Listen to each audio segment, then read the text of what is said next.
राधा राधा राधा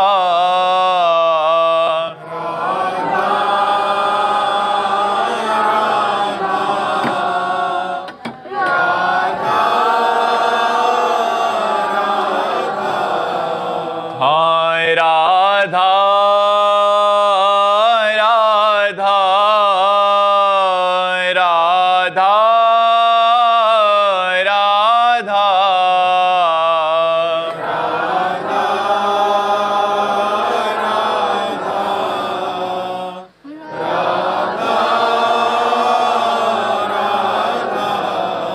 हाय राधा राधा राधा राधा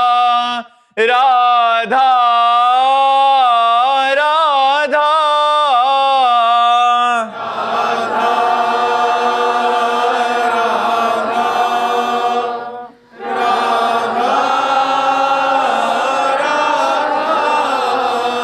राधा राधा राधा हाय राधा राधा राधा राधा राधा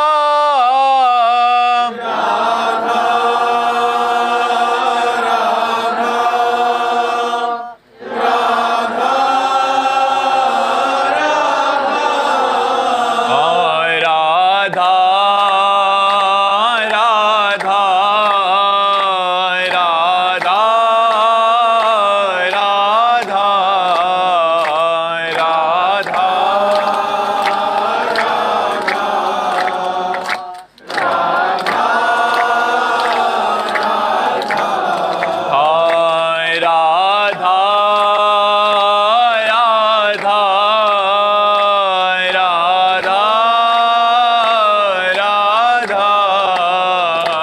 राधा राधा राधा श्री राधा वल्लभ लाल की, समस्त संत हरि भक्तन की, श्री वृंदावन धाम की, सद्गुरुदेव भगवान की। नियति जुनेजा जी। राधे राधे महाराज जी। महाराज जी, मुझसे किसी का भी प्रतिकूल व्यवहार सहन नहीं होता और मेरे मन में हमेशा ये डर बना रहता कि कोई मेरे बारे में क्या सोचता है। ये नेगेटिव बात है और ये तुम्हें दुख देगी, दुख के सिवा कुछ नहीं देगी। इसको छोड़ने की जरूरत है। अध्यात्म को स्वीकार करो, भगवान नाम जप करो और प्रतिकूलता को मुस्कुरा के सहना सीखो। कौन क्या कहता है इससे बेपरवाह रहो, तब तो आनंदित हो जाओगे। मेरे विषय में कौन क्या कहता है, अगर ये चिंतन बनाए रखोगे तब तो निगेटिव विचार आपको डिप्रेशन में पहुंचा देंगे। उसकी मौज, हम क्यों उसकी मौज में अपनी मौज मिलाए। हम तो अपनी मौज में रहना, अपनी मस्ती में। लोग अपनी मस्ती में रहना नहीं सीखते। लोग दूसरों के व्यवहार से दुख सुख का अनुभव करते हैं, इसीलिए फंसे रहते हैं। कोई कभी संसार में एक जैसा व्यवहार नहीं करता, कभी अनुकूल व्यवहार करता है, कभी प्रतिकूल व्यवहार करता है, क्योंकि द्वंद्व का नाम दुनिया है। ये अपने अपने मति के अनुसार चलेगी। हमको अपनी मस्ती में रहना। तुम्हारा मन आवे हमको अच्छा कहो, तुम्हारा मन आवे बुरा कहो। तुम्हारा मन है हम अच्छे या बुरे जैसे अपने प्रभु के हैं। जब तक आप प्रभु के नहीं बनोगे, जब तक आप जो प्रभु के हो, प्रभु के हैं, बनना क्या है, पर जब तक स्वीकार नहीं करोगे आपको, तो आप प्रभु को, और नाम जप नहीं करोगे, शास्त्र स्वाध्याय सत्संग नहीं करोगे, तब तक ज्ञान नहीं होता। तो अज्ञान की यही दशा है। लोग क्या कह रहे हैं, वो हंस रहा है किसी और बात को लेके, ये तो हमको देख के हंस रहा था। वो जल रहा है, वो नाना प्रकार के निगेटिव चिंतन से परेशान हो रहा है। ये सब ठीक नहीं है। कौन क्या कह रहा, छोड़ो, अपनी मस्ती में रहो और सहना सीखो। मनुष्य जन्म मिला है सहने के लिए। प्रतिकूलता सहो, मान सहो, अपमान सहो, दुख सहो, सुख सहो। सुख सहने का मतलब अभिमान ना आने पावे, और दुख सहने का मतलब शोक ना आने पावे, उदास ना होने पावे। मुस्कुराकर बड़े से बड़े दुख को पार करना, ये भगवान के भक्त का स्वरूप होता है। इसलिए भगवान के भक्त बनो, भगवान का नाम जप करो, भगवान की महिमा सुनो, तो तुम्हारा हृदय पवित्र होगा। पवित्र हृदय समता में आता है और अपवित्र हृदय विषमता में आता है। प्रथम अवस्थी जी। राधा वल्लभ श्री हरिवंश। श्री हरिवंश महाराज जी। महाराज जी, वेदों में कहा गया है एकोहम बहुश्यामा। महाराज जी, परमात्मा एक होकर अनेक रूपों में प्रकट होते हैं। महाराज जी, जब समस्त जीव परमात्मा के ही अंश हैं, तो जो भगवत स्वरूप अवतार होते हैं तथा हम जैसे सामान्य जीवों में तात्विक अंतर क्या है? क्या ये अंतर केवल बोध और चेतना की अवस्था है अथवा अवतार के समय परमात्मा अपनी पूर्ण शक्ति और विशेष संकल्प के साथ प्रकट होते हैं? अंश और अंशी, ये सब अंश का अवतार है और वो अंशी का अवतार होता है। अंश पांच भौतिक शरीर लेकर जन्मता मरता है। अंशी चिदानंदमय अवतार लेकर प्रकृति को अधीन करके अपनी लीला करता है। अंश प्रकृति के अधीन होकर के कर्म करता है।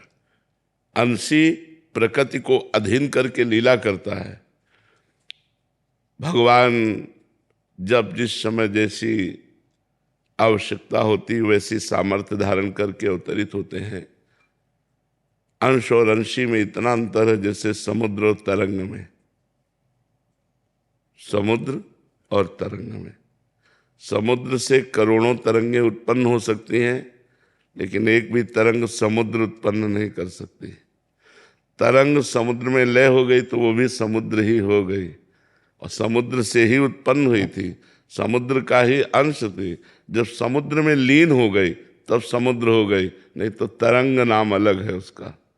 उसकी सामर्थ्य समुद्र जैसी नहीं है। समुद्र में अनंत तरंगें हैं, लेकिन एक तरंग समुद्र उत्पन्न नहीं कर सकती। ऐसे ही जब जितनी आवश्यकता होती है, जब अंशी परमात्मा स्वयं अवतार लेता है, जैसे रामावतार, कृष्णावतार, नरसिंहावतार, वाराहावतार, कूर्म अवतार, मत्स्यावतार, बुद्धावतार, कल्कि अवतार, भगवान के जो अवतार हैं, ये भगवान जगत मंगल के लिए अवतरित होते हैं और उन्हीं का परमात्मा अंश जीव है। जब ये साधना के द्वारा अपने अज्ञान को मिटा करके परमात्मा स्वरूप में लीन हो जाता है, तो भी समुद्र तरंग समुद्र में लीन हो गई। अब वो भी ब्रह्मविद ब्रह्मवि भवति, अब वो भी परमात्मा स्वरूप हो गया। लेकिन उसके अधीन प्रकृति नहीं है। बड़े बड़े ब्रह्म ऋषि हुए, उनके अधीन प्रकृति नहीं है कि वो जो माया को आदेश करे वही करेगा। ये काम केवल भगवान का है। उत्पत्तिम च विनाशम च भूतानामा गतिम गतिम वेद विद्याम अविद्याम सष्टारो भगवान इति। उत्पत्ति करना, विनाश करना, विद्या प्रकट करना, अविद्या में बांध लेना, गति प्रकट करना, दुर्गति कर देना, ये केवल भगवान के अधीन है, किसी ब्रह्म ऋषि के अधीन नहीं। पूरी सृष्टि का सृजन पालन संहार लय ये सब वो परमात्मा करता है। उसी परमात्मा का चिंतन करके उसमें लय हो गए, लेकिन उतनी सामर्थ्य नहीं कि जो चाहे सो पूरी सृष्टि का परिवर्तन कर दे, ऐसा किसी में नहीं। वो केवल भगवान में है। कोई ब्रह्म ऋषि भगवत प्राप्त हो जाए, चाहे जितना भगवान की समानता में स्थित हो जाए, लेकिन भगवान अद्वितीय है। भगवान जैसे सिर्फ भगवान है, दूसरा कोई नहीं। जब तक दूसरापन है तब तक उसमें वो जो भगवान में लीन हो गया तो भगवान में हो गया, अब वो तो भगवान ही है। पर जब तक दूसरे शरीर में है तब तक उतनी सामर्थ्य नहीं है। जब भगवान में लीन हो गया तो बात अलग हो गई। अगर शरीर में है तो ऐसा नहीं कि प्रकृति को अपने वश में कर ले, प्रकृति के अधीन शरीर रहता है। जो अंशी है वो प्रकृति से परे है, जो अंश है वो प्रकृति से परे है, लेकिन हमारा शरीर प्रकृति के अधीन रहता है। और भगवान का शरीर चिदानंदमय है, विकार रहित है। हमारा विकार युक्त विनाशी है, उनका अविनाशी और चिदानंदमय स्वरूप है। जो द्वापर में श्री कृष्ण ने उतार लिया वही अभी दर्शन कर सकते हो, अब भी विराजमान है इसी ब्रज में, इसी वृंदावन में। पर साधना करो, भजन के द्वारा वो नेत्र प्राप्त करो और मानस नेत्रों से, प्रेम नेत्रों से भगवान की दिव्य लीला का अवलोकन करो। तो समझ में आई बात? तेज सिंह जेरिया जी, इंदौर से। प्रिय प्रिय वादिनी सखी जो की सदा जय हो। गुरुदेव, गुरु के दर्शन से, इष्ट के दर्शन से और आचार्य के दर्शन से जो प्रसन्नता होती है उसका भोक्ता कौन होता है? इंद्रियां या अंतःकरण या जीवात्मा? अंतःकरण, अंतःकरण। कर्ता और भोक्ता अंतःकरण होता है, जीवात्मा निरपेक्ष होता है। जो गुरु है वही जीवात्मा है, वही परमात्मा है। भोक्ता अंतःकरण होता है। मन बुद्धि चित्त अहंकार। जो अहंकार है अंतःकरण का, वो भोक्ता होता है। जो स्वरूप है वो कर्ता भोक्ता नहीं है, वो निरपेक्ष है और वो एक है, सबका एक है। दर्शन से आपके जो ऐसी ऐसी उमंगन उठती है एकदम ऐसी। हाँ, तो आपने अभी अपने को अंतःकरण माना है। आप अंतःकरण में अभी आप हैं, तो आपको लगता मुझे बहुत आनंद हुआ, तो आपको आनंद थोड़ी हुआ, अंतःकरण। जैसे गुरु को देखा किसने? नेत्रेंद्री ने। ये गुरु है ऐसा बोध किसने कराया? बुद्धि ने। ये मेरे हैं, ये किसने? मन। कितने सुंदर है, कैसे है, क्या है? ये चित्त, और मैं इनका हूं, ये अहम। इसको आनंद हुआ। बुद्धि, मन, चित्त, अहम, अंतःकरण को जो अपना स्वरूप है वही गुरु का स्वरूप है। गुरु के स्वरूप में और अपने स्वरूप में इतना अंतर नहीं है। जब शिष्य को बोध हो जाता है सही माने में, तो गुरु स्वरूप हो जाता है। वो जानत तुम्हें तुम्हें हो जाए, वो भगवत स्वरूप हो जाता है। तो ये अंतःकरण धर्म को कर्ता भोक्ता भाव है, तो अंतःकरण धर्म को आनंद का अनुभव होता है ये।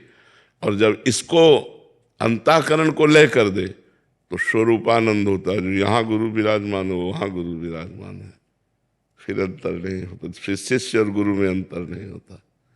जैसे जैसे गुरुदेव अगर इस ज्ञान में नहीं जाना है, इस ज्ञान की जगह प्रेम में जाना है कि गुरु गुरु के तो प्रेम में अपने को भूल जाया जाता है। सखी रूप से गुरु के संग में प्रेम में अपने को भूल जाया जाता है, भूल जाया जाता है, केवल इष्ट रहता है। खूब ऐसा मन हो कि प्रियाजू की सेवा हाँ, करें। ये अभी प्रारंभिक दशा है ना।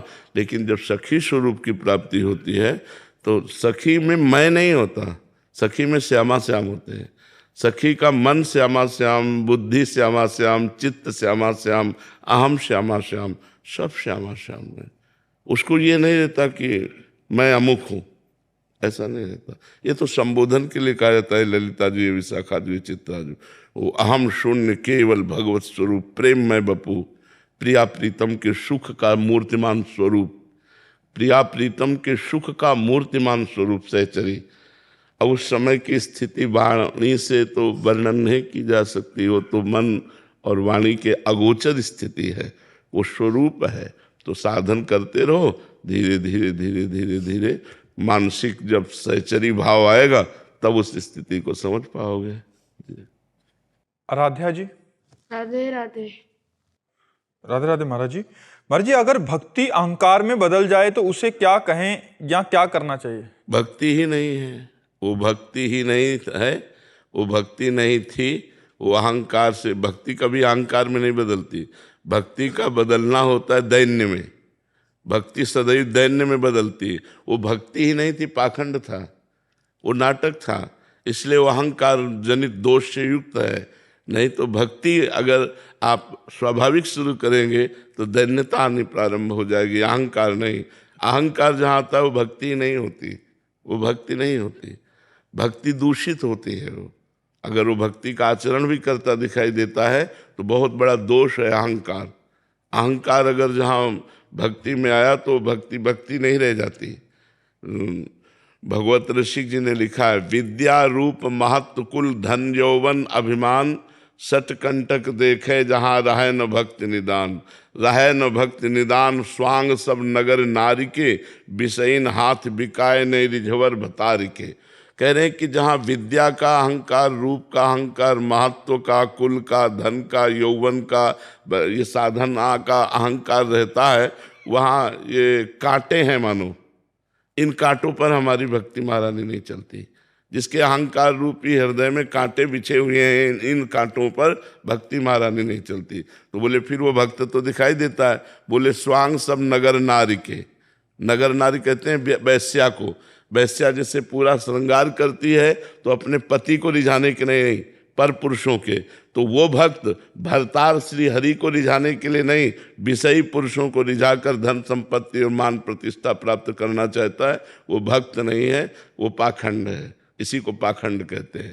तो जहाँ ज्ञान वैराग्य भक्ति है वहाँ अहंकार नहीं है, जहाँ अहंकार है वहाँ ज्ञान नहीं है, वहाँ वैराग्य नहीं, वहाँ भक्ति नहीं है।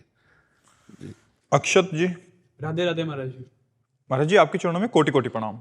महाराज जी शास्त्रों में संतों को पारस कहा गया है, जिनके स्पर्श मात्र से लोहा मतलब जीव सोना बन जाता है। महाराज जी हम पूज्य भाई जी और पूज्य बाबा महाराज जैसे महाभक्त संतों के चरित्र सुनते हैं।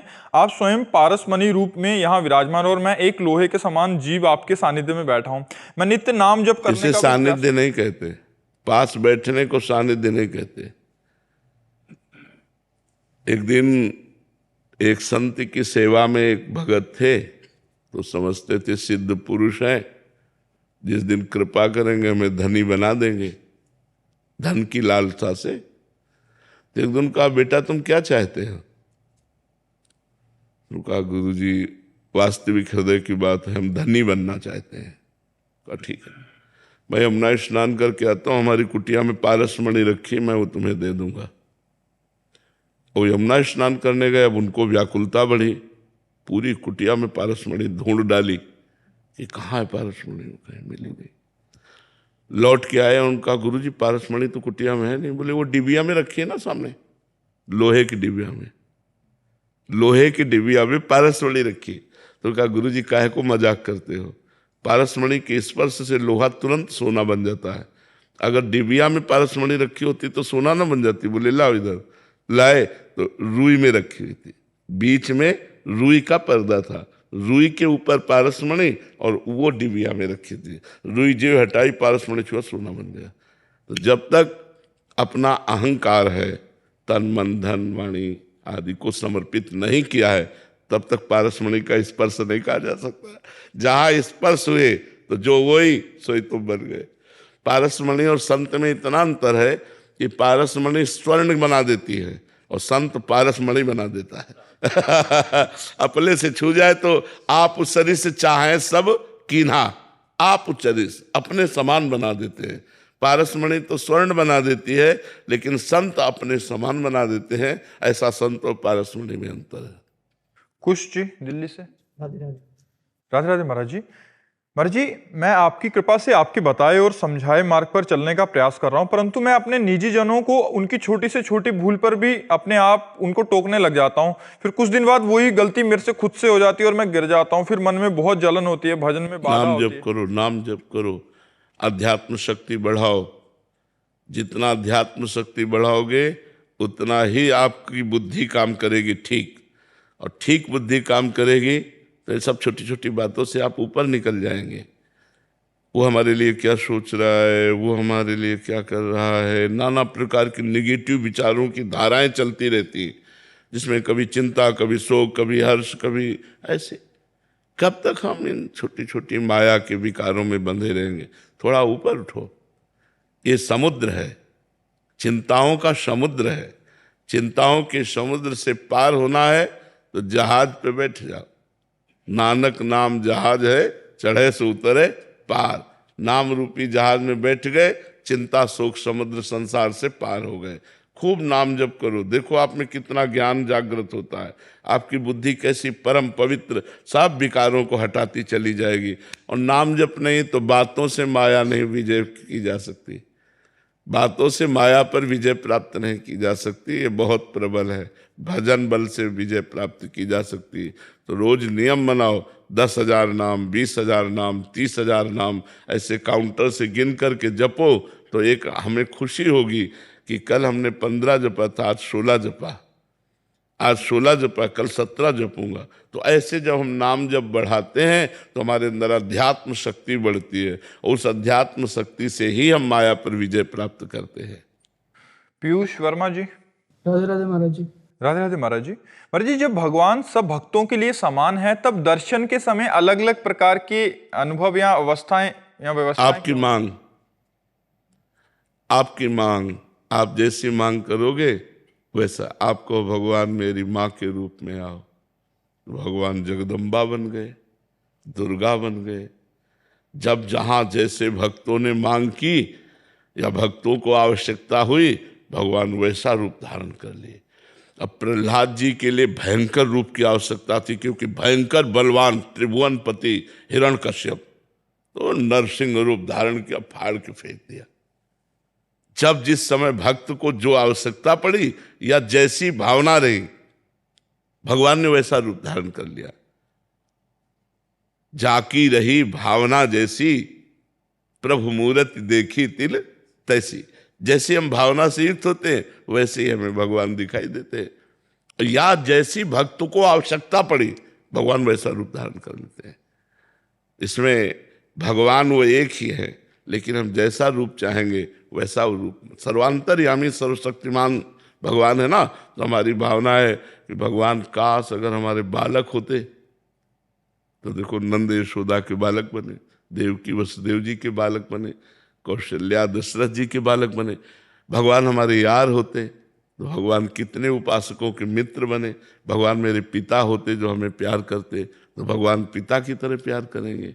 जैसा हम भाव करें वैसा भगवान है। भगवान कैसे? हमारी भावना जैसी वैसे भगवान। भगवान को आज तक कोई ये नहीं कह पाया कि भगवान इतने और ऐसे, क्योंकि इतने नहीं कह सकते, अनंत है। ऐसे नहीं कर सकते क्योंकि सर्वरूप है। तो जैसी तुम भावना करोगे वह, निराकार तो निराकार, साकार तो साकार, सगुण तो सगुण, निर्गुण तो निर्गुण, जैसे तुम चाहो वैसे साक्षात्कार कर लो। भगवान कैसे? जैसे तुम चाहोगे वैसे।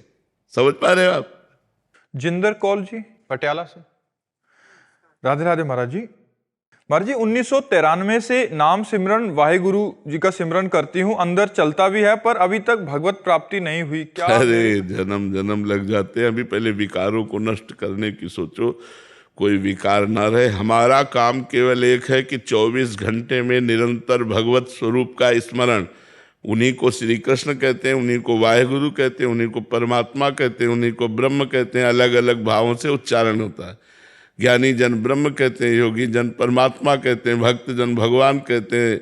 जो गुरु साहब के महा करुणा में पल रहे वो सब वाहेगुरु वाहेगुरु उसी परमात्मा को कहते। कोई दूसरा थोड़ी, एक ही परमात्मा है, वही अकाल पुरुष है, वही परम पुरुष है।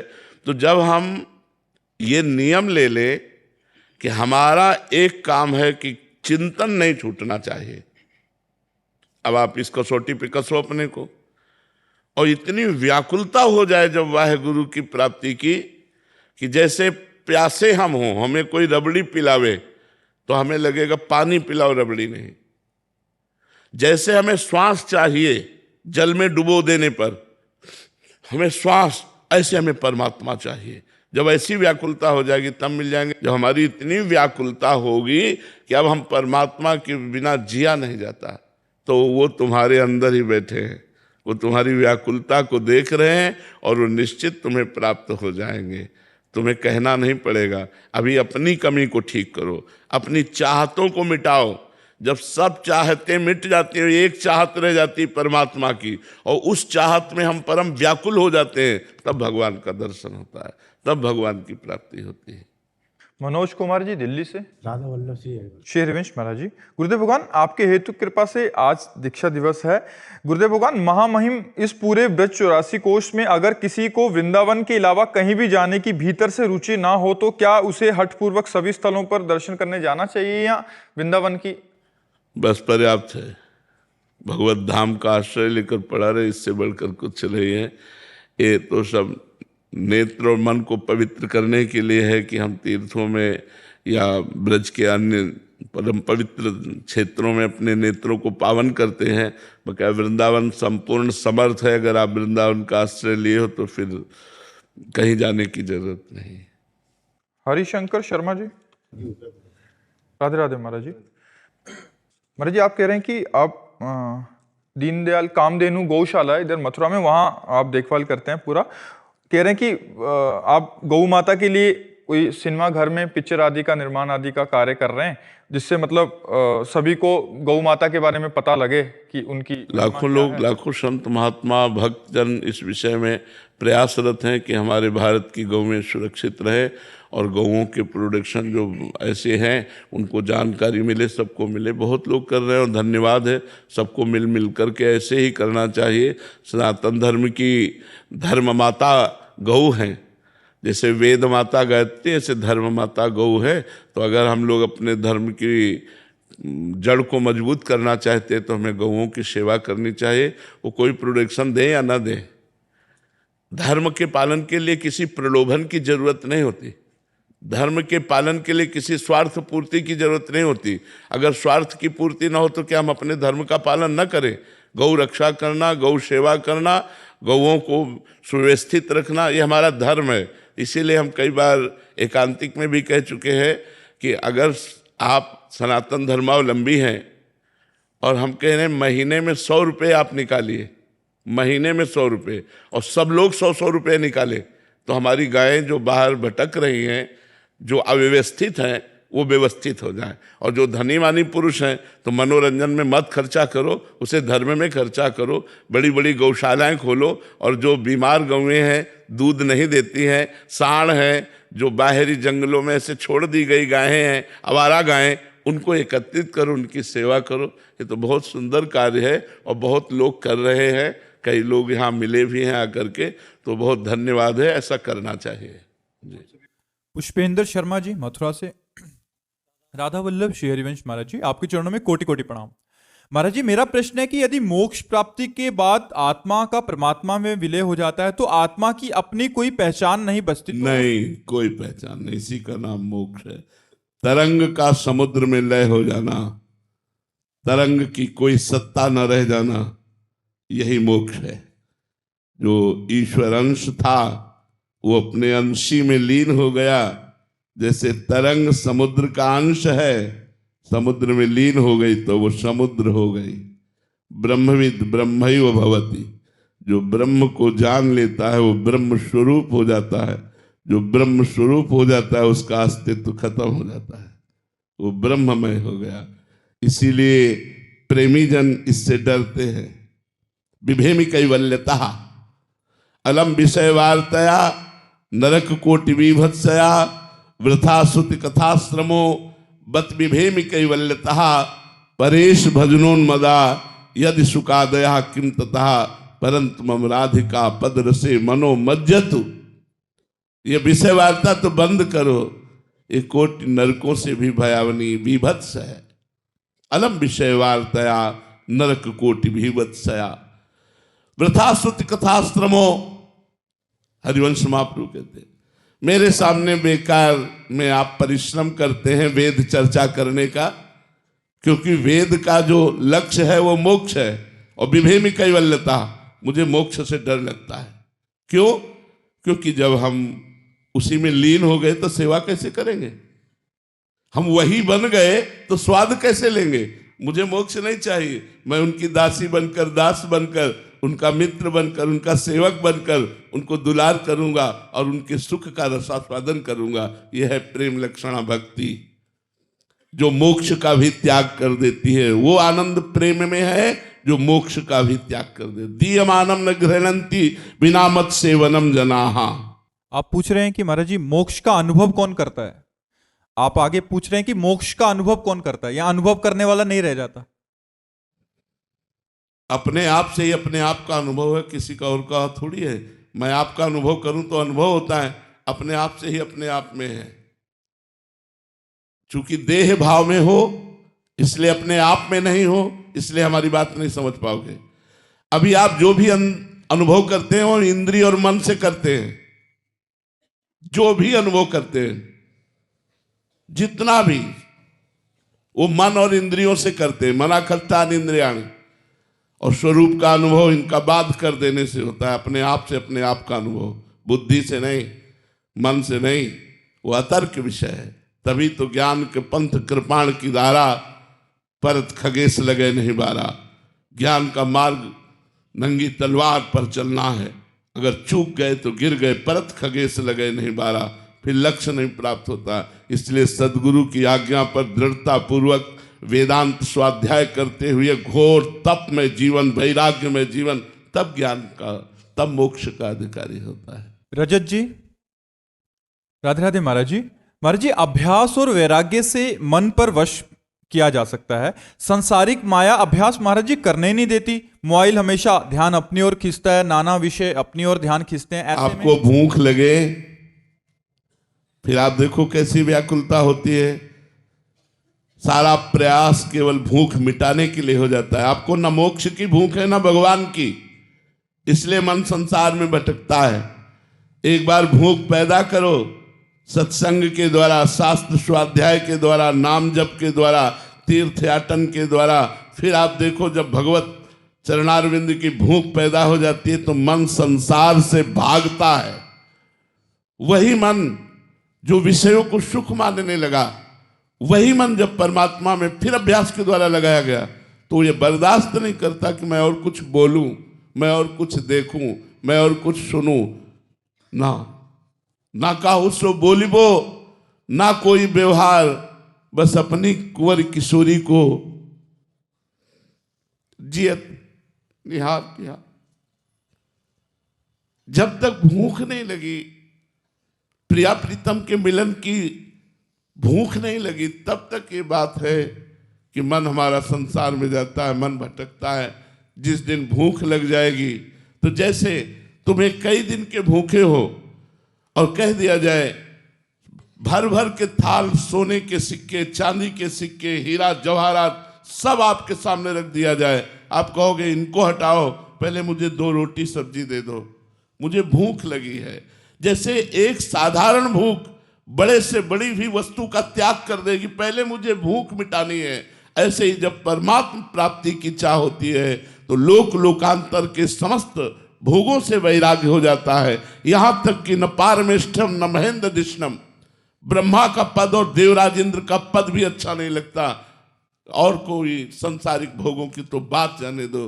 तो भूख जागृत करो, शास्त्र स्वाध्याय करो, सत्संग करो, जिससे आपके अंदर भगवत प्राप्ति की भूख जागृत हो।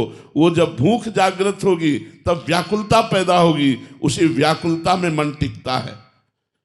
जब मन परमात्मा के लिए व्याकुल हो जाता है तब फिर बात बनती है। अभी तो पाप नष्ट होंगे, पहले भजन करो कुछ वर्षों तक, तो जिससे पाप नष्ट हो, जो तुमसे गलतियां हुई, जो तुमसे अपराध हुए वो भस्म हो, तब तक हृदय जलेगा, मन भटकेगा। और बराबर अभ्यास में बने रहे तो मन जहां पवित्र हुआ तो ऐसे डूब जाएगा, पूछो मत। सुखी मीन जहां नीर अगाधा, जैसे अगाध समुद्र में मछली किलोले करती है, ऐसे ही भगवान के नाम रूप लीला धाम में मन किलोले करने लगता है, फिर नहीं भागता। जैसे बड़ा सरोवर मिलने पर छोटे गड्ढों की याद नहीं आती, जैसे समुद्र मिलने पर फिर उस सरोवर की याद नहीं आती, ऐसे ही भगवान की प्राप्ति होने पर फिर त्रिभुवन का कोई सुख उसे परास्त नहीं कर सकता। हाँ, यदि अहंकार अभी बकाया रह गया है भगवत साक्षात्कार होने पर भी, तो भगवान की कोई ऐसी लीला हो सकती है जिससे उसके अहंकार का नाश हो। अन्यथा भगवत साक्षात्कार किए हुए महापुरुष को कोई भी परास्त नहीं कर सकता। झुक सकता है, फिसल सकता है, परास्त नहीं हो सकता। ना में भक्ता प्रणश्यति, भगवान उसके अहंकार को नष्ट करने की कीन हो। जैसे गरुण जैसे महाज्ञानी, गरुण महाज्ञानी गुण राशि, भगवान के वाहन, तो कीन हो कबहू अभिमाना, शोक हो वंचा कृपा निधाना। कभी अभिमान किया होगा तो भगवान उसी अभिमान को मिटाना चाहते हैं, वो लीला बात अलग है। नहीं, भगवत साक्षात्कार, भगवत अनुरागी मन विषय लंपट नहीं होता। बबीता जी दिल्ली से, राधे राधे महाराज जी। महाराज जी, वो कौन सी सूक्ष्म रेखा है जिसे ध्यान में रखकर हम महत्वाकांक्षाओं को परमार्थ की ओर ले जाने वाली निष्काम सेवा में बदल सकें, जीवन और मृत्यु के भय से मुक्त होकर शाश्वत शांति प्राप्त कर? चिंतन, चिंतन, चिंतन न छूटने पावे। तदर्पिता अखिलाचारिता तद विस्मरणेन परम व्याकुलतेति।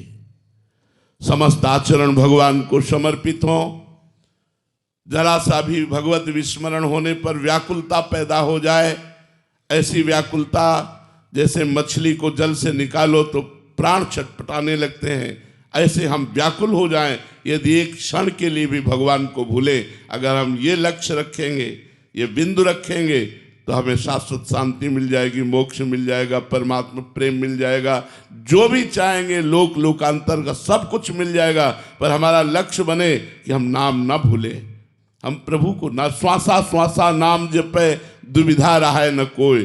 जो रोज नाम जप करता है, निरंतर नाम जप करता है, उसमें दुविधा नहीं रहती, वो निश्चित भगवत प्राप्त हो जाता है। जब भगवान मिल गए तो फिर ये माया मिलने की क्या, माया तो पीछे डोलती है भक्तों के पीछे। माँ की तरह माया भक्तों का पोषण करते हुए पीछे डोलती, वो शोषण नहीं करती। शोषण उसका करती जो अहंकार पूर्वक माया का भोग करना चाहता है। इसलिए वो सूक्ष्म रेखा है भगवत चिंतन।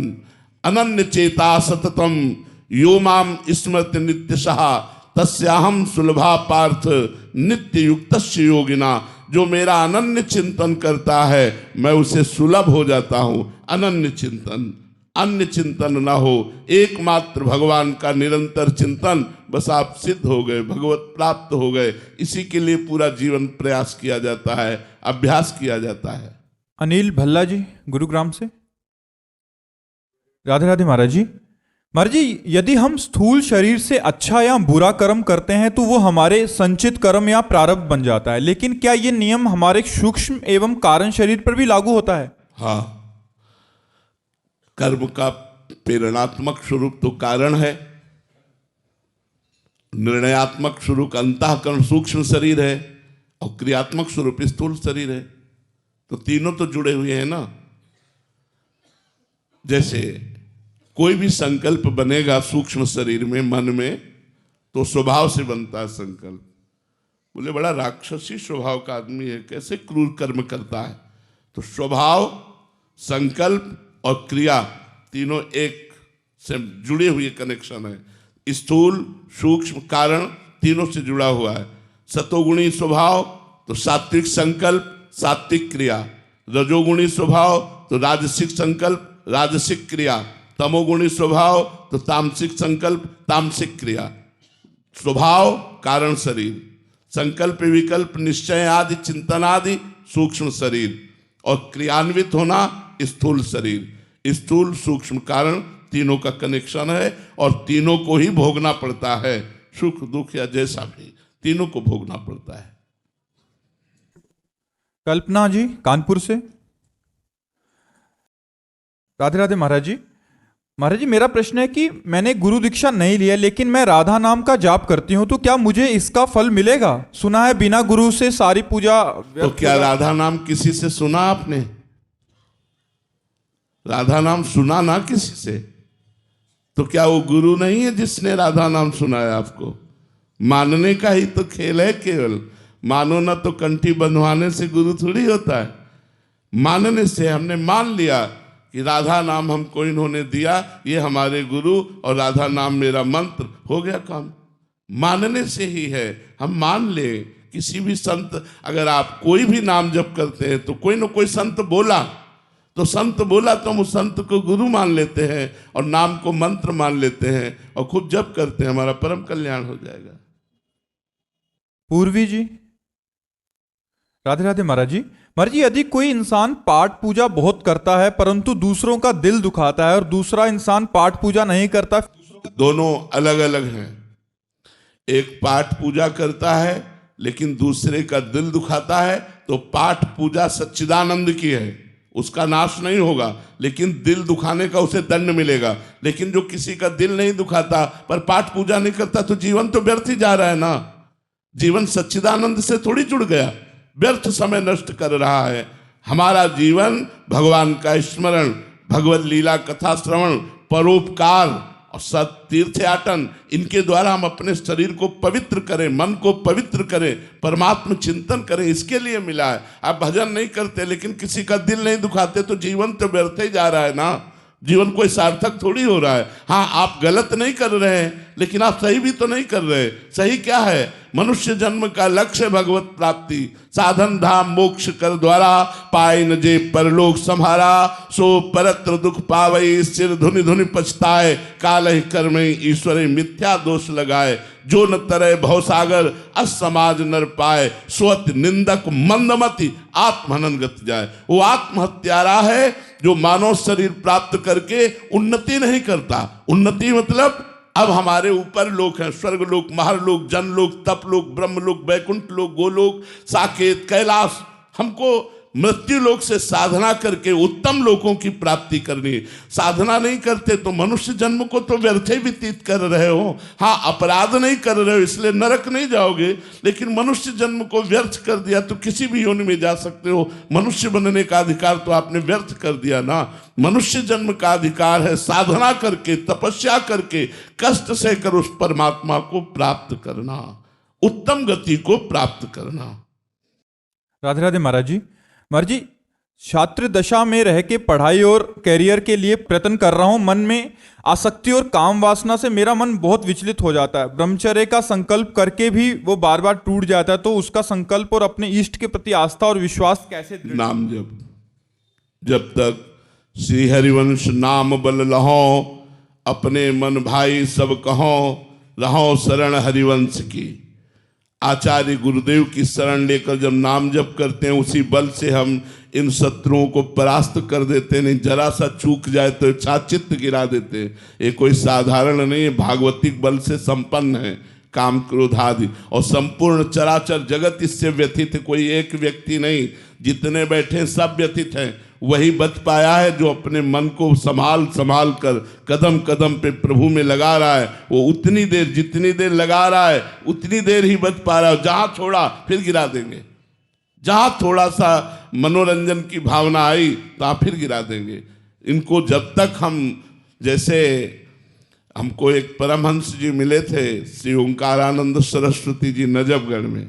तो जब हम वही 16-17 वर्ष के थे, तब उन्होंने कहा, बेटा संत तो बन गए हो, पर जीवन निर्वाह संत वेश में पूरा करना बहुत कठिन है। बड़े बुजुर्ग संत थे, 90-95 वर्ष के। उन्होंने कहा, बेटा जैसे बंदर सर्प को पकड़ता है तो पेड़ की डाली पर उसका मुंह रगड़ता है, फिर कान में लगा के देखता है, अगर सूं जरा सी भी आवाज आई फिर रगड़ता है। ऐसे साधक को अपने मन को रगड़ना चाहिए। अगर थोड़ा भी मन विषय अभिलाषी है तो फिर उसे रगड़ना चाहिए। तपस्या के द्वारा विषयी मन को मार देना चाहिए और निर्विषयी मन को बनाकर परमात्मा में लगना चाहिए। तो पूरी लड़ाई लड़ते लड़ते लड़ते लड़ते कभी न कभी तो हम विजय प्राप्त करेंगे ही, पर हमें लड़ाई नहीं छोड़नी है, हमें संकल्प नहीं छोड़ना है, हमें गलत कामों के छोड़ने का संकल्प करना है। अगर हम गिर जाते हैं तो फिर खड़े होते हैं, फिर संकल्प बनाते हैं। बहुत जन्म ऋषि मुनि साधना करके तब इस माया पर विजय प्राप्त करते हैं। अगर हम इसी जन्म में कलयुग की कृपा से, कलयुग की कृपा से, कलयुग समयुग आन नहीं, जो नर कर विश्वास, कलयुग के समान कोई महान युग नहीं। क्योंकि इस युग में जो 10-10 हजार वर्ष तक तपस्या करने का फल मिलता था, वो कुछ दिनों में मिल जाता है। चंद दिनों में तपस्या करने पर मिल जाता है, क्योंकि हमारी आयु ही 70, 80, 90। वहां 10,000 वर्ष तो तपस्या करते थे, यहाँ तो आयु ही 70, 80, 90 है। तो कलयुग की कृपा से यदि हम अभ्यास और साधना ठीक करें तो कम समय में उन ब्रह्म ऋषियों से देखते हुए जो 10-10 हजार वर्ष तक, 60-60 हजार वर्ष तक, अब देखो बड़े बड़े ऋषि मुनियों ने कितनी भारी भारी तपस्या करके इन दोषों पर विजय प्राप्त की। आज हम भगवान नाम कीर्तन, भगवान नाम जब, भगवत कथा, साधारण जीवन व्यतीत करते हुए असाधारण स्थिति को प्राप्त हो रहे हैं। तो कलयुग की कृपा नहीं तो और क्या है। तो हम कलयुग की कृपा से इसको दोषी ही ना ठहराएं, ये बड़ा कृपावान भी है। इसकी कृपा से कम समय में साधना तीव्र गति से गुरुदेव के चरणों का आश्रय लेकर यदि करें तो मन बहुत जल्दी निर्विकार हो जाए। तो हमको नाम जप बढ़ाना चाहिए, सत्संग सुनना चाहिए, और जहाँ से हमारा आचरण बिगड़े वहां से दूरी बनानी चाहिए। ऐसे लोगों से, मोबाइल के उन दृश्यों से, ऐसे मित्रों से हमें दूर हटना चाहिए जो हमको गलत की तरफ प्रेरित करते हैं, तो हम फिर निकल पाएंगे। संजय जी, राधे राधे महाराज जी, आपके चरणों में कोटि कोटि प्रणाम। महाराज जी, मेरी जो साधना हो रही है वो ईश्वर प्राप्ति के लिए है या मेरे स्वयं के उद्धार के लिए है?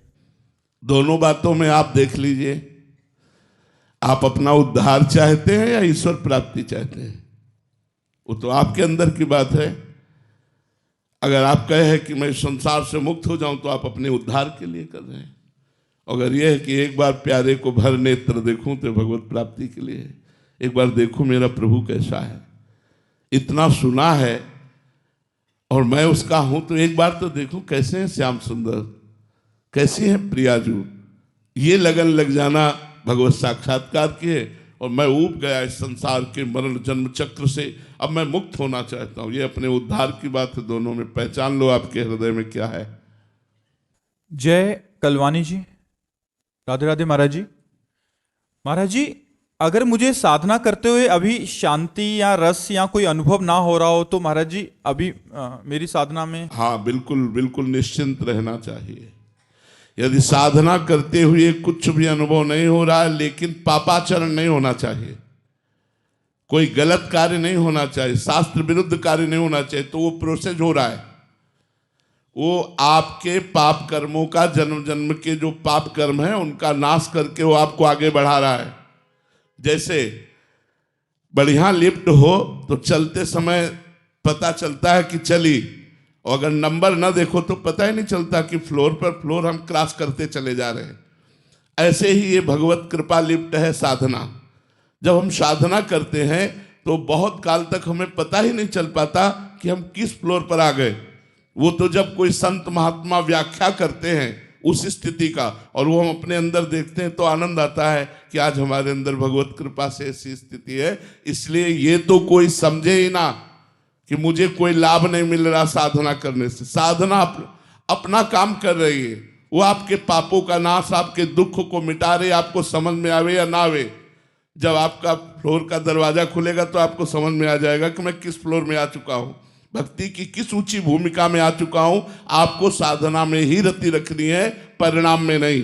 कर्मण्येवाधिकारस्ते मा फलेषु कदाचन। आप साधना पर रति रखिए कि मेरी साधना मुझे अनुभव में आवे या ना आवे, पर मुझे करनी है, आजीवन करनी है, तो अपने आप अनुभव में आ जाएगा। आपको एक दिन देखना, जब सारे पाप नष्ट हो जाएंगे आप परमानंद में डूब जाएंगे। सुची जी, राधे राधे महाराज जी। महाराज जी, यदि ग्रस्त में रहते हुए भी मोक्ष संभव है तो आप जैसे महापुरुष संन्यास जीवन को क्यों अपनाते हैं? भगवान ने सृष्टि में एक नहीं रचा, अनेक रचा है। एक नहीं रचा, अनेक रचा है। अगर सृष्टि का मंगल अच्छे स्वभाव से होता है तो बुरे स्वभाव वालों को क्यों रचा?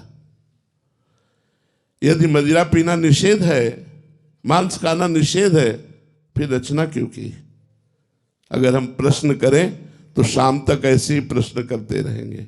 भगवान ने अनेकता की रचना की है, एकता की नहीं, अनेकता की रचना की, विभिन्न मति की रचना की है, विभिन्न स्वभाव की रचना की है, और उनको दो भागों में बांट दिया, एक निवृत्ति मार्ग और एक प्रवृत्ति मार्ग।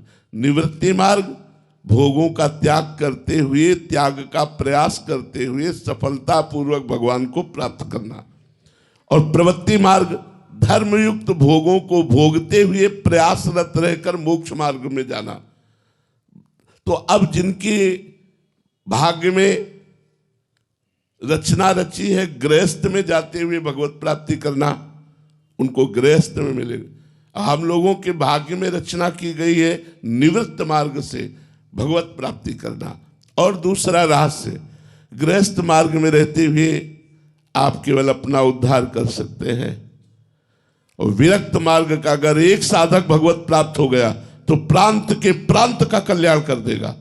अगर एक अपने में आ जाए तो मम भक्ति युक्तो भुवनम पुनाति, पूरे लोक को पावन कर सकता है, क्योंकि उसने भोगों का त्याग करके रात दिन केवल भगवान का चिंतन किया है। आप गृहस्थी में देखिए बड़ी समस्याएं हैं। आप बड़े भाग्यशाली हैं जो सत्संग सुन रहे हैं, नहीं तो सत्संग सुनने का टाइम नहीं, भजन करने का टाइम नहीं। भजन करने के टाइम में बैठो तो पूरे दिन की दिनचर्या दिमाग में घूमती है, ये करना है, ये करना है, ये करना, अभी वहाँ जाना है, उससे वो बात करनी, पूरा हिसाब भजन में लग जाएगा। माला चल रहा है लेकिन पूरा हिसाब लग जाए, परसों उसने ऐसा क्यों कहा था, वहाँ ऐसा क्यों हुआ, पूरा प्रश्न उत्तर उसी समय होगा जब आप भजन में बैठे होंगे। अब कैसे उद्धार हो? उस कर्म को भगवान को समर्पित करते हुए, विरक्तों को भिक्षा देते हुए आप लोगों का कल्याण कैसे होता है? जैसे विरक्त संत जन है, इनको भोजन पवाते, इनको वस्त्र, इनके वास की व्यवस्था, ठाकुर सेवा, समाज सेवा, जितना बना उतना भजन, जितना बना। लेकिन विरक्त के लिए ये नहीं है कि जितना बना, क्योंकि हमारे लिए दूसरा कार्य नहीं, न बच्ची का ब्याह न बच्चे का ब्याह, बच्चा बच्ची तो कुछ है नहीं, न किसानी न नौकरी न व्यापार, केवल एक ही धंधा है, नाम जप, भगवान का भजन। अगर ईमानदारी से हम अपना भजन कर ले गए तो लाखों का कल्याण कर देंगे, लाखों का कल्याण कर देंगे। इसलिए भगवान ने विरक्त मार्ग की रचना की कि इस मार्ग में सम्यक रूप से अपनी चित्तवृत्ति को केवल परमात्मा में लगाकर स्वयं तरति सतरति सतरति सा लोकांतार्यति, वो लोक के लोक को तार सकता है। ऐसा गृहस्थ में कठिन है। गृहस्थ में 10 मिनट 20 मिनट 30 मिनट समय दो, वो भी मन चंचल रहता है। दिन में बड़े कार्य हैं, कब भगवान की याद आवे कब ना आवे, माया बड़ी विचित्र। एक बार भगवान देवर्षि नारद जी से वार्ता कर रहे थे, तो विनोद में कहा कि जो गृहस्थी में मेरा भजन करता है उसे मैं विशेष महत्व देता हूं। तो देवर्षि नारद जी ने कहा, प्रभु विरक्त पूरे जीवन जलता रहता है, कोई मनोरंजन नहीं, कोई मन से संसार के भोगों का त्याग करके भगवान में लगाना, कोई मन को भोगों में नहीं, बड़ा कष्टमय जीवन है ये, बड़ा कष्टमय जीवन तपस्वी का। ईमानदारी से अगर चला जाए, बेईमानी से चला जाए तो वो बात अलग है कि अपना मनमानी करो, लेकिन अगर ईमानदारी से चला जाए तो बड़ा कष्टमय जीवन है। केवल भगवदानंद, संसार के आनंद का त्याग करते हुए चलना होता है। तो देवर्षि नारद जी ने कहा, गृहस्थ भक्त को आप प्राथमिकता क्यों देते हैं? तो उनका, देवर्षि नारद जी से एक काम करोगे? भगवान ने एकदम बात घुमा दी। एक कटोरे में घी भर करके दिया और कहा, मेरे आसन की परिक्रमा लगाओ, एक सुदर्शन चक्र हमारा पीछे चलेगा, एक बूंद भी नहीं गिरना चाहिए, भगवद आज्ञा। बोले कितनी बार नारायण नारायण कहा? बोले नारायण नारायण। पूरी चित्त वृत्ति इस कटोरे में लगी थी कि एक बूंद घी गिरा तो सुदर्शन चक्र पीछे है। बोले एक कटोरे के घी ने तुम्हारी भगवत स्मृति अपहरण कर ली और उनके लड़का बच्चा रिश्तेदार नातेदार न जाने कितने कार्य, और वो सब कार्य करते हुए यदि मेरा भजन करता है तो वो मेरा सर्वश्रेष्ठ भक्त है। तो बात समझते हो? गृहस्थी और विरक्ति ये दो मार्ग भगवान ने बनाए हैं, और दोनों मार्ग अगर अपनी अपनी ईमानदारी से धर्म से चला जाए तो दोनों मार्गों को भगवत प्राप्ति होती है। पर विरक्त मार्ग गुरु मार्ग है, गृहस्थ का गुरु मार्ग है। उसके सदगृहस्थ लोग स्वीकार भी करते हैं, कोई भी विरक्त हो उसे पूज्य भाव से देखते हैं। विरक्त मार्ग गृहस्थ मार्ग का गुरु मार्ग है, और विरक्तों का भरण पोषण गृहस्थों से ही होता है। वस्त्र है, भोजन है, वास है, जो भी व्यवस्था है, तो इस भाव से गृहस्थों का कल्याण हो जाता है। जो हम लोग भजन करते हैं उसका हिस्सा मिलता है।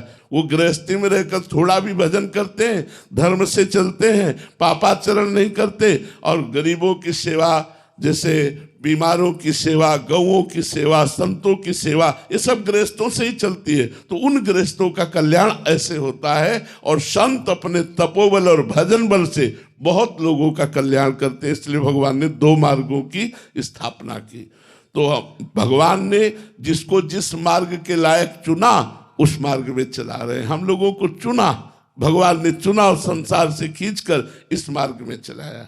कोठों में, दिल्ली के जो रेड लाइट एरिया है उसी में ही कोठों के अंदर जाके उन औरतों को बाहर निकालना और उनके बच्चों को एक नया जीवन देना। और इस काम में बहुत चुनौतियां हैं, लेकिन एक विश्वास भी है कि ये काम दिया गया है, सौंपा गया है।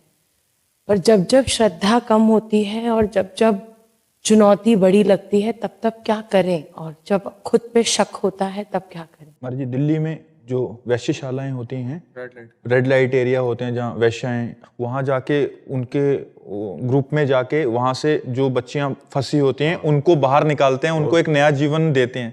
बट ये बड़ा चुनौतीपूर्ण कार्य होता है, तो कभी कभी आत्मविश्वास डगमगा जाता है। तो उस समय महाराज जी अपने आप में एक उत्साह, आत्मविश्वास नहीं डगमगाना चाहिए। ये बहुत प्रशंसनीय कार्य है। जिनका जीवन गंदगी में ढकेल दिया गया है उनको गंदे आचरणों से मुक्त करना, उनको एक नया जीवन देना, ये आपको बहुत प्रशंसनीय कार्य है। लेकिन आत्मविश्वास टूटना नहीं चाहिए, आत्मविश्वास बढ़ना चाहिए। एक जीव को अगर हम डूबने से बचा लिया तो बहुत बड़ा कार्य कर लिया। देखो, स्वयं के लिए भजन करना, अपना कल्याण करना एक अलग बात होती है, लेकिन दूसरे के लिए कल्याण की बात सोचना ये खास बात होती है। परहित सरिस धर्म नहीं भाई। कई परिस्थितियों में बच्चियां ऐसे फंस जाती है, कई परिस्थितियां होती, कोई स्वाभाविक रुचि रख करके फंसता है और कोई कई परिस्थितियों में फंस जाती है। तो जो परिस्थितियों में फंसी हुई है, अगर उनका आपको सहयोग मिल गया तो उनकी नई जिंदगी एक अच्छी जिंदगी बन जाएगी। बहुत सुंदर है, प्रशंसनीय कार्य आप कीजिए और राधा नाम जप कीजिए, जिससे आपका आत्मबल कभी टूटे ना, आत्मबल बना रहे। आप लड़ती रहिए, आपकी रक्षा में भगवान है। जो दूसरों का परोपकार करता है सबसे बड़ा कार्य है। हम बहुत हृदय से प्रसन्न हुए इस बात को सुनकर, क्योंकि गंदे आचरणों में लिप्त, ऐसे आचरणों में लिप्तों को बचा करके भगवान की कृपा से संसार के अच्छे मार्ग में देना, ये बहुत बड़ा कार्य, बहुत बड़ा कार्य। तो थोड़ा मुश्किल होता है, लेकिन सहयोग बहुत है वहाँ पे औरतों का। हाँ, नहीं मुश्किल है, नामुमकिन नहीं। आप बिल्कुल कीजिए और भगवान आपके साथ है, भगवान आपके साथ है, क्योंकि आप अच्छा काम कर रहे हो। जरूर कीजिए, क्योंकि पता नहीं कैसी कैसी परिस्थितियों से कौन गुजर रहा है, वहाँ शोषण हो रहा है उनका, और आप उनको बचा रहे हैं। बहुत बड़ा कार्य आप जरूर कीजिए। हमारा हृदय प्रसन्न हुआ है सुनकर। आप अच्छा कार्य कर रहे हैं, बहुत अच्छा कार्य कर रहे हैं।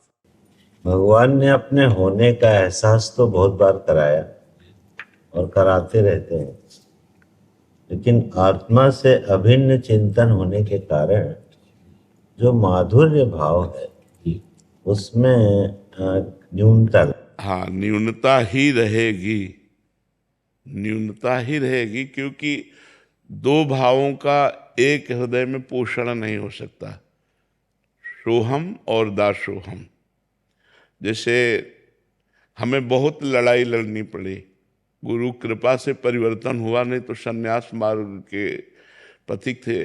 काशी से जीवन, जो दंडी सन्यासी होते हैं वो जीवन, तो 20-22 वर्ष अनुसंधान वो चलता रहा। अब जब महादेव जी की कृपा हुई और इधर का आकर्षण हुआ, अब बड़ी समस्या कि जब वो एक है, अद्वितीय है और वो मैं हूं, तो किससे अनुराग? मेरा ही तो आत्मस्वरूप सब है। ये जो भी कुछ प्रतीत हो रहा है वो मेरे सिवा और कुछ है ही नहीं। बड़ी समस्या पड़ी, बड़ी समस्या पड़ी। और फिर महादेव जी से कहा इस ज्ञान का अपहरण करो। महादेव जी से कहा, रो के प्रार्थना की कि मेरे आत्मस्वरूप प्रभु इस ज्ञान का अपहरण करो। जब उस ज्ञान धीरे धीरे धीरे धीरे धीरे धीरे फिर वो बात जो नाथ मैं अधम जीव हूँ, प्रभु आप मेरे स्वामी हैं, धीरे धीरे धीरे धीरे भाव का वो एक मतलब पूर्व जीवनगत हो गया। और ये नवीन जीवन, इसमें महत् पुरुषों की कृपा प्रधान रही। नहीं, कभी हम नहीं आ सकते थे। जहां हम एकांत होते, बस वही योग वासिष्ठ और वेदांत की बातें तो सब काट देती सब काट देती, कुछ नहीं रहने देती। बड़ी समस्या थी। गुरुजी से हमने कहा कि 1 वर्ष हो जाने के बाद उन्होंने कहा, तो हम कहा महाराज जी आपसे हम सत्य कहते हैं, पाठ करते हैं आप जो कहते हो, जो सेवा करते हो वो करते हैं, लेकिन हमारा विश्राम उड़िया बाबा की वाणी, वेदांत, योग वासिष्ठ इनमें होता है। तो उनका चिंता मत करो, धीरे धीरे सब आ जाएगा, धीरे धीरे सब आ जाए। तो धीरे धीरे नहीं रह सकता, क्योंकि इस हृदय की बात है। हाँ, जब आप इस प्रश्न करोगे स्फुरित हो जाएगा, कोई विस्मरण नहीं है। पर अब अंदर ये बैठ गया है कि मैं तत्व का विस्मरण ही भक्ति का लक्ष्य है, मैं का विस्मरण ही भक्ति का लक्ष्य है। केवल तू ही तू है, ब्रह्म नहीं, माया नहीं, नहीं जीव नहीं काल, अपनी ही सुधि ना रही, एक रहे नंदलाल। इसी मैं तत्व का स्वयं बोध कराने के लिए गोपीजनों के पास उद्धव जी आए थे, और वो मैं तत्व का विस्मरण किए हुए बैठी हुई थी। तो जो मैं तत्व का विस्मरण की हुई एक कृष्णाकार थी, प्राण भय कान में, कान भय प्राण में, ही में न जान पड़े कान है कि प्राण है। जहां ये स्थिति कि उधो मन न भय 10वीं से खुतो सु गयो श्याम पे, अब को आराध है इस, और उधो मन माने की बात, दाग सुहारा छाणी अमृत फल, विष कीरा विष खात, उधो मन माने की बात। अब वो जो श्याम सुंदर के प्रति परम प्रीति है, उसमें इसीलिए जो रस की बात जब कही गई, आप मतलब अन्यथा न लीजिए, जब रस की बात कही गई तो कहा गया यन नारदादेश सुकैरगम्यम वृंदावने वंजुल मंजु कुंजे तत्कृष्ण चेतो हरणैक विज्ञ मत्रास्त किंचित परमम रहस्यम। जहां ब्रह्मा जी, ईश भगवान शिव, आज माने ब्रह्मा जी और नारद जी और श्री सुखदेव जी, ये सब महान चरम अवस्था को प्राप्त हैं। इन महापुरुषों ने जिस रस का रसास्वादन नहीं किया, वो रस वृंदावन का, जैसे अब आप कहेंगे कौन सा रस का रसास्वादन नहीं किया? भगवान शिव बोध संपन्न सर्व सब गुणों के अधिष्ठात्र हैं, परम वैष्णवा नाम यथा शंभु। तो अब हम आपको इशारे से बता दें, पत्रावलिम रचितुम कुचयो कपोले बद्धुम विचित्र कवरिम नव मल्लिका भी। हे लाडली जू, मैं आपके वक्षस्थल में पत्रावली करने का अधिकार। पत्रावलिम रचितुम कुचयो कपोले बद्धुम विचित्र कवरिम नव मल्लिका भी अंगम चुभूसी तुमा भरणई धरता से। मैं कब ऐसा सौभाग्य होगा कि आप ऐसा श्रृंगार करने का मुझे। तो ये न वीणाधारी नारद जी को सौभाग्य मिला, न देवाधिदेव महाशंकर को, न भगवान ब्रह्मा जी को भी नहीं, बड़े बड़े महापुरुषों ने, क्योंकि ये सब आचार्य कोटि के महापुरुष, जैसे पक्की मटकी को फोड़कर कुछ नहीं बनाया जा सकता, ऐसे ये परिपक्व ब्रह्म स्वरूप है। लेकिन जैसे अपने लोग अधम कच्ची मटकी हैं, अब वो फोड़कर कुछ भी बना लिया जा सकता है। तो इसीलिए ये जो रस है, माधुर्य रस में भी महामाधुर्य रस, प्रिया जी की परिचर्या, प्रिया जी की सेवा, ये वृंदावन का जो रस है। अब इसके लिए जैसे श्रीपाद प्रबोधानंद जी महाराज जब पधारे तो रसिकों का संग किया, तो उन्होंने एक शब्द लिखा है, बहुत कई बार इस श्लोक में वृंदावन महिमामृत में लिखा है। मतलब ये अब कैसे पचेगा जो मोक्षाभिलाषी जन, जो मोक्ष की अभिलाषा करते हैं। लिखा है जब राधा माधव का प्रेम रस प्राप्त होता है तो मोक्ष थुतकी कृत्य हो जाता है। दीयमानम न ग्रहणंति बिना मत सेवनम जना, सारिष्ट सामीप्य आदि जो मोक्ष है ये देने पर भी नहीं लेते, मेरी सेवा। तो ये जो एक भाव के द्वारा ही हम अपने लक्ष्य को प्राप्त कर सकते हैं। इसीलिए भगवान ने योगों का वर्णन किया, सांख्य योग, भक्ति योग, कर्म योग का, क्योंकि एक साथ तीनों का अनुष्ठान नहीं हो सकता। एक उपासक के द्वारा या तो ऐसे करके चलो तो भगवान जहां चला दे, और या फिर जो गुरु कृपा से पकड़ा फिर उसी पे परिपूर्ण हो जाए। अब चित्त का इधर आकर्षण होने पर पूरा का पूरा सिस्टम बदलना होता है, पूरा सिस्टम बदलना होता है। फिर भगवान से मांगना पड़ता है। जैसे भाई जी हनुमान प्रसाद पोद्दार जी ने एक पद में लिखा, मुझे बुद्धिहीन बना दो हे भगवान। ये सब अपरीत कर लो, जितनी जानकारी है एक अबोध बालक की तरह, अजात पक्षायु मातरम खगा। जैसे जिस पक्षी के पंख नहीं निकले वो बच्चा घोंसले में बैठे माँ की बाट जो होता है, ऐसे हे प्रियालाल केवल मैं आपका चिंतन करूं, केवल आपकी दास्ता, केवल आपकी कृपा की बाट जो हूं, ये थोड़ा सा अलग हो करके है। बहुत कृपा की आपने, बहुत कृपा की, बहुत बहुत कृपा, बहुत।